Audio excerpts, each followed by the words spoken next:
"You need to move out," my mom announced, in the middle of a bite of Christmas turkey. "Really?" I replied, keeping my voice calm. "I pay the rent, cover the bills, and buy all the groceries." The next morning, I packed my things and left without saying a word. Hey Reddit, before we begin, I just want to mention that this is our new channel, and we're working really hard to bring you the best stories. So make sure to subscribe to help us reach 1,000 subscribers very soon. Now let's get started with the story. Christmas dinner was supposed to be peaceful. I had spent all day cooking, trying to make everything perfect. I roasted the turkey, made the stuffing from scratch, and even baked an apple pie just the way Mom likes it. The house smelled like warmth and nostalgia, and for a moment, I thought maybe just maybe we could have one holiday where things didn't go wrong. I poured everyone a drink, set the table, and for the first time in a long while, I sat down with a small glimmer of hope that tonight would feel like family again. My mom barely looked at me as she carved into the turkey. She chewed slowly, swallowed, and then glanced up, as if she had just remembered something terribly important. "You need to move out," she said flatly, like she was commenting on the weather. No emotion, no warning, just that. I sat there, stunned, the fork halfway to my mouth. I blinked. Maybe I misheard, but no. My sister looked at me with wide eyes, and my cousin went completely silent, mid-chew. I set my fork down and kept my voice steady as I reminded her, "I pay the rent, the bills, and buy the groceries." "You haven't worked in years, Mom." She shrugged, picked up her wine glass, and muttered something about needing her own space back, like I was a guest in the home I practically financed. Let me give you a bit of context. I'm 26, work full-time in IT, and when my mom lost her job a few years ago, I moved in to help, not the other way around. I moved in to support her. She was about to lose the house, so I stepped up and covered everything: rent, utilities, Wi-Fi, even her Netflix subscription. I never once asked her for rent money, or even a contribution. I figured it was family. She raised me, so I help her in return. But somewhere along the way she started acting like I was the burden. Dishes not washed, my fault. Wi-Fi being slow, must be me. Got a call during her nap time. I was being disrespectful. I brushed it off, told myself she was going through some things. I kept quiet through her passive-aggressive comments and silent treatment. I endured every guilt trip about how I should be grateful to live under her roof, even though technically she was living under mine if we're counting who pays for what. After that Christmas dinner, I didn't yell, I didn't argue. I just stared at her while she went back to eating like she hadn't just dropped a bomb on my life. I excused myself, quietly stood up, and left the table. In my room, I sat for hours trying to process what had just happened. There wasn't even a fight. No reason, no incident, just get out. The words echoed in my head all night. I packed slowly. I didn't even know where I'd go, but I couldn't stay, not after that. She didn't knock on my door. She didn't ask what I was doing. It was as if she wanted me gone and didn't care where I ended up. The next morning, while she was still sleeping off her wine, I grabbed my suitcase, laptop, and essentials and walked out. No note, no goodbye, no drama, just silence. At first I thought maybe she'd call, maybe she'd come to her senses and apologize, but the hours passed, then the days. Not a single message. The woman I'd spent years supporting didn't even check to see if I had somewhere to sleep. I ended up crashing on my friend Mason's couch. He offered his place without question, and honestly his kindness made me realize just how distant my own family had become. A few days later, I found a small studio apartment on the edge of town. It was quiet, but it was mine. No one telling me when to come home, no sideways glances when I laughed too loud, no guilt trips, just peace. Then about a week after I left, I got a message from my younger sister. It simply said, "You won't believe what Mom is telling everyone." I called her immediately, and what she said made my stomach turn. Apparently Mom had started telling the extended family that I abandoned her, that I left on Christmas Day without warning, that I had become too selfish to live with family anymore. She told people that I yelled at her during dinner, and stormed out in a fit of anger. Some of our aunts reached out to her, saying how sorry they were that she had to deal with such an ungrateful son. One even offered to bring her meals during this difficult time. I was stunned. My own mother was spinning a story to make me the villain. She wasn't just content with pushing me out. She wanted to make sure everyone else turned on me too, and it was working.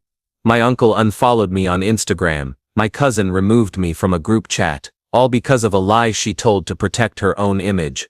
That's when something inside me snapped. I had been silent long enough. I didn't want to air dirty laundry, but if she was going to try and destroy my reputation with the people I grew up with, then I wasn't going to sit back and take it anymore. I thought about sending out one big group message, telling everyone the truth, but that felt messy. So instead, I did something I knew would hit harder. I wrote a post, detailed, honest, and respectful. I shared how I had paid every bill in that house for years.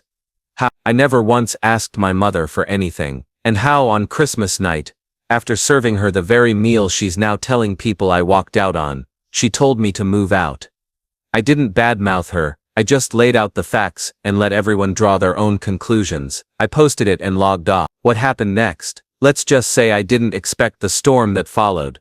I didn't check my phone for the rest of the day after posting my side of the story. Honestly, I was too scared. I didn't want to know what people thought. I didn't want to see if anyone believed me, or if they were already too far gone, too deep into my mom's version of events. But later that night, curiosity got the better of me. I opened my phone, and the notifications were non-stop.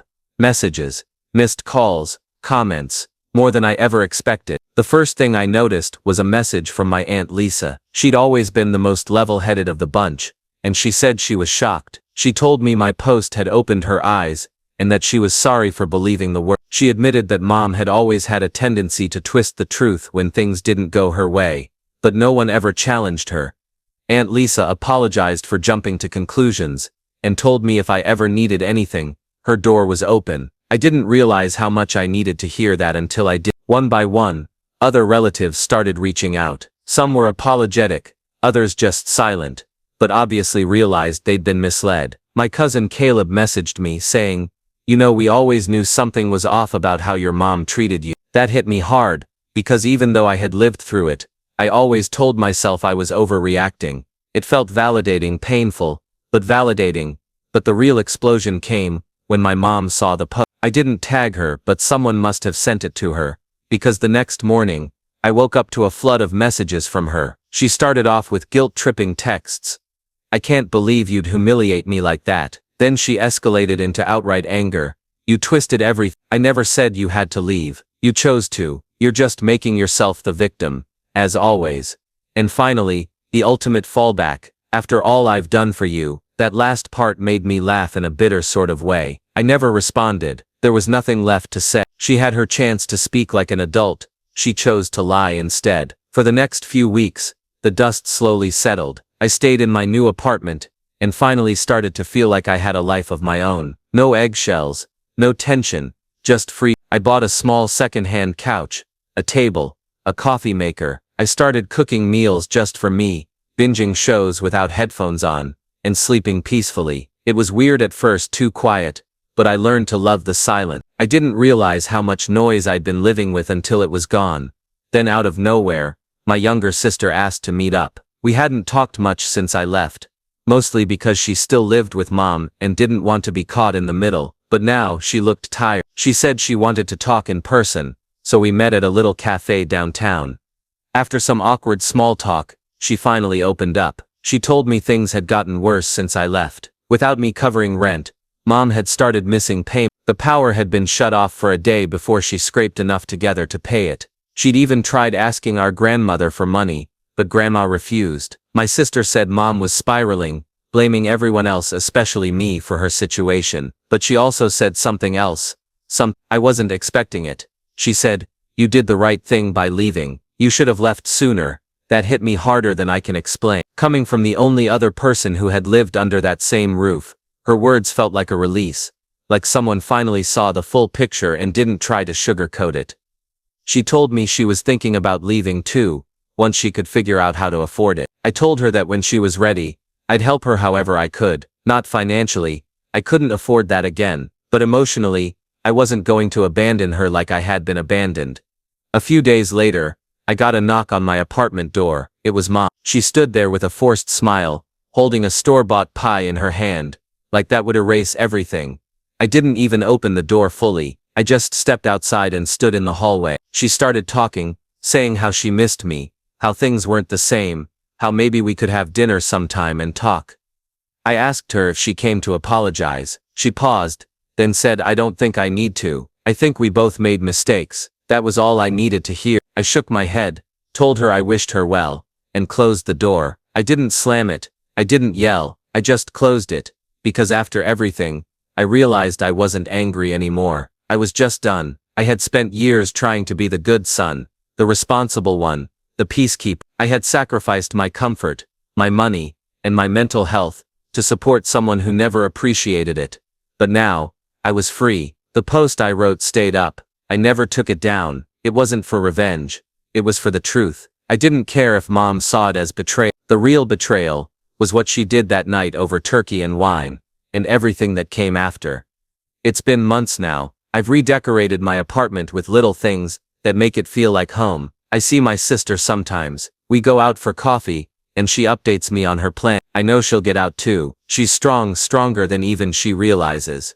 And me, I'm finally living for myself. No guilt, no strings, just peace. When I look back, I realize I gave Mom more chances than anyone else. I tried to convince myself that things would get better, that she would change, that she would start appreciating everything I did for her. But now I understand that love and support shouldn't be one-sided. I don't owe my life to someone trying to fill a void they're not willing to fill. Yes, I feel pain about how everything ended, but that pain no longer dictates my life. I've learned to let go. It wasn't easy, and it didn't happen overnight. I didn't become heartless or closed off. I just realized that I can't keep giving myself to someone who isn't willing to give anything in return. I was ready to support Mom, but now I understand that support should be mutual, not one-sided.